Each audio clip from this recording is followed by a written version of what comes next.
I came home expecting nothing more than a quiet evening after work. Instead, I found my garage completely packed with furniture. There were couches, dining tables, lamps, filing cabinets, expensive-looking boxes, and even decorative artwork stacked from floor to ceiling. For a moment, I honestly wondered if a moving company had made a terrible mistake. But something didn't add up. That morning, my garage had been completely empty. I had left for work around 8 o'clock, closed the garage door, and locked everything as usual. There was absolutely no reason for anyone to be inside.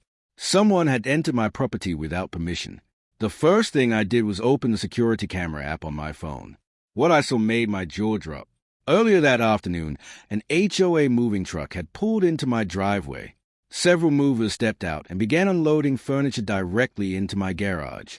Standing in the middle of the operation was the HOA president herself. She wasn't asking questions. She wasn't knocking on my door. She was pointing around my garage like she owned the place, telling the movers exactly where to stack every piece of furniture. She looked completely comfortable, as if using my property was the most normal thing in the world. I replayed the footage twice because I honestly couldn't believe it. Nobody had called me. Nobody had asked for permission. They had simply decided my garage belonged to the community. About half an hour later, there was a knock at my front door. The HOA president stood there smiling casually. "Oh, good," she said. "You're home." I folded my arms. What exactly is all that furniture doing in my garage? She acted as though it were the simplest thing in the world. "The HOA clubhouse is being renovated," she explained. "We needed temporary storage, and your garage wasn't being used." I stared at her for a second. My garage isn't being used because it's my garage. She shrugged. "Well, it'll only be for a little while." I shook my head. "No, it won't. I never gave you permission." Her smile disappeared. "The HOA has authority to make temporary decisions during community emergencies." I almost laughed. "Really?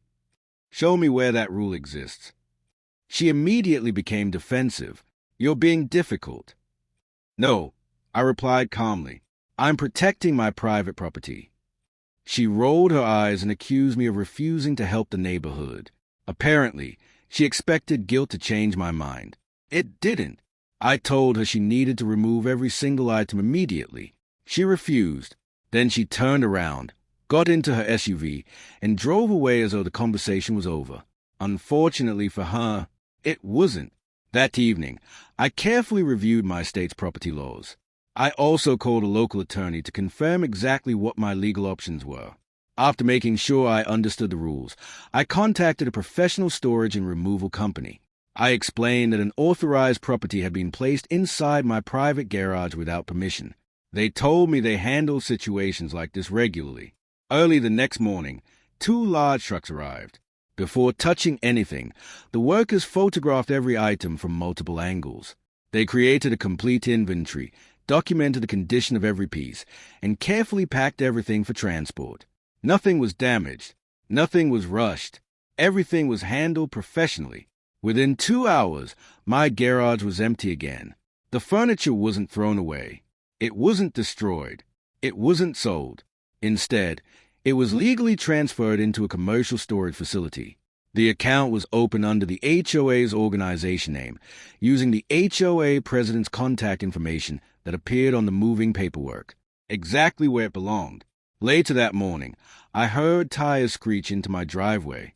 The HOA president stormed out of her SUV and marched straight into my garage. She froze. Every piece of furniture was gone. "What did you do?" she shouted. "I had abandoned property professionally removed," I answered. She began yelling that I had stolen HOA property. Without saying a word, I handed her the storage company's receipt, inventory list, and storage agreement. Her expression changed instantly. She realized everything had been documented. Everything had been legal. Everything had a paper trail. Still, she refused to admit she was wrong. "You had no right to touch our furniture." I smiled. "And you had no right to put it in my garage." She opened her mouth, then closed it again. She knew I was right. By then, several neighbors had gathered outside to watch the argument. Some looked shocked. Others looked amused. One elderly neighbor quietly whispered, I wondered how long it would take before someone finally stood up to her. Then the HOA president made the biggest mistake of the entire situation. She called the police herself. I simply waited. When the officers arrived, they spoke with both of us separately. The HOA president claimed I had stolen community property. I calmly invited the officers inside my house and showed them the security camera footage. The video clearly showed the movers unloading furniture into my garage without permission.